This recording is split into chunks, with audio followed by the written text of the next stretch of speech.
কারণ প্রত্যেকটা অভিনেত্রী মাঝে মাঝে গালি খায়, হয়তো তার কাপড় চোপড়ের জন্য বা তার কোনো একটা চরিত্রের জন্য। আমাদের পর্দায় যেভাবে দেখছি আমরা কিন্তু বাস্তবে ওরকম না। কিন্তু 2025-এর লাস্টে আসলে আমি খুব বড় একটা ধাক্কা খেয়েছি। এখন শাকিব খানের একটা অন্যরকম জায়গা আছে, কারণ সালমান শাহের অন্যরকম একটা জায়গা ছিল। আমি আসলে একবার শুটিং এ ছিলাম, টের পাইনি।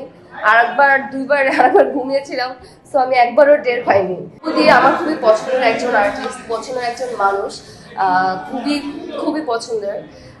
আজকে তার সিগনেচার বাই এবি বিউটি সেলুনে এসেছি, কারণ বাংলাদেশে আসলে লেডিস সেলুন অনেক আছে, তার নিজেরই লেডিস সেলুন আছে। আমি সেখানে নিজেও গিয়েছি, সার্ভিস নিয়েছি, তার সার্ভিস খুবই অসাধারণ। সো আজকে সে প্রথমবারের মতো জেন্টস সেলুন দিয়েছে। সো আমি তার জন্য শুভকামনা করছি যে তার এই বিজনেস সাকসেসফুল হোক। অবদিকে অনেক অনেক অনেক অভিনন্দন আর শুভকামনা আমার তরফ থেকে। সাইবার বুলিং নিয়ে আমি আসলে যেটা বলতে চাই যে প্রত্যেক অভিনেতা অভিনেত্রী বা প্রত্যেকটা আর্টিস্টের একটা নিজস্ব লাইফ থাকে। সো যারা নর্মাল জনগণ তারা হয়তো এটা আমাদের পর্দায় যেভাবে দেখছে আমরা কিন্তু বাস্তবে ওরকম না। তো সাইবার বুলিং এর শিকার যে হয় এটাকে কেউ পার্সোনালি নিয়ে নেয়, কিন্তু আমি কোনোদিন নিজের কমেন্ট বক্স করি না। কারণ প্রত্যেকটা অভিনেত্রী মাঝে মাঝে গালি খায়, হয়তো তার কাপড় চোপড়ের জন্য বা তার কোনো একটা চরিত্রের জন্য।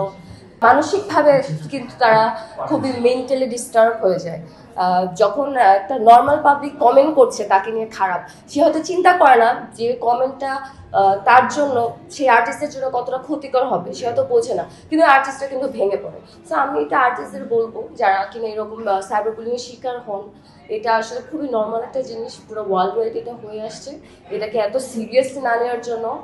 আর বাংলাদেশের যে জনগণ ওদেরকে আমি বলবো, ওদের যারা এরকম কাজ করে, মাকে নিয়ে তো পিকচার পোস্ট দিচ্ছে উল্টাপাল্টা কমেন্ট করে দিচ্ছে, বাকি সন্তানকে নিয়ে পিকচার পোস্ট দিচ্ছে উল্টাপাল্টা কমেন্ট করে দিচ্ছে, ওদের আসলে শিক্ষা অভাব। 2025টা আসলে আমার কাছে বলবো না খুব ভালো গিয়েছে, কাজের ক্ষেত্রে বা সবকিছুর ক্ষেত্রে আমার কাছে নর্মাল ছিল। কিন্তু 2025-এর লাস্টে আসলে আমি খুব বড় একটা ধাক্কা খেয়েছি। আমি সবাই জানে যে আমি ডগ লাভার। আমার নিজের 3টা পেট আছে, এর মধ্যে আমার যে বড় বাচ্চা ছিল ওর নাম ছিল বেলা। ওকে আমি কয়েকদিন আগে হারিয়েছি। আর এটা আসলে আপনাদেরকে মানে নর্মাল জনগণকে আমি বোঝাতে পারবো এটা কতটা কষ্টের। আমি এখনো বিশ্বাস করতে পারছি না যে ও বাসায় যখন যাই ও সবসময় লেজ নাড়ে নাড়ে আমার সামনে আসতো। তো এখন আর ওকে দেখতে পাবো না। তো 2025টা আমার খুবই খারাপ গেছে, কিন্তু আমি সবাইকে দোয়া করছি যে 2026টা সবার ভালো যায়, আমার আমি কোনোদিন এরকম বলিনি যে শাকিব খান ছাড়া আমার যোগ্য কোনো নায়ক নেই। আমি সবসময় বলেছি, আমি একটু আগেও বলেছি ক্যামেরায় যে শাকিব খানের জায়গা হয়তো কেউ নিতে পারবে না। এখন শাকিব খানের একটা অন্যরকম জায়গা আছে, কারণ সালমান শাহের অন্যরকম একটা জায়গা ছিল। সো আরও অনেক নায়ক আছে, যেমন আরফিন শুভ খুবই ভালো কাজ করছে এখন, অসাধারণ অভিনয় করে, সিয়ামও খুব ভালো কাজ করে, আর শরীফুর রাজার মানে দুর্দান্ত অভিনয়। সো আমি আসলে কাউকে ছোট করবো না, সবাই সবার জায়গায় শেষ।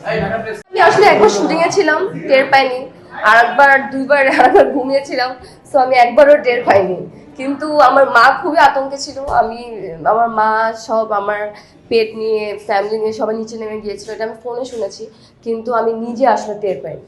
সো কি বলবো, এটা সিনেমা করলে আমার পছন্দের স্ক্রিপ্ট আর পছন্দের ডিরেক্টর যদি হয়, একটু ডিফারেন্ট ক্যারেক্টার যেটা আমি করিনি আগে, এরকম ক্যারেক্টার পেলে আমি কাজ করতে খুবই আগ্রহী। কিন্তু আমি এটা বলবো না যে আমার আর্টিস্ট উনি থাকতে হবে, যে কিনা খুব ভালো অ্যাক্টিং করে, সেটা যদি একটা নতুন ছেলেও হয় আমার এতে কোনো সমস্যা নেই, মানে আমি কমফোর্টেবল।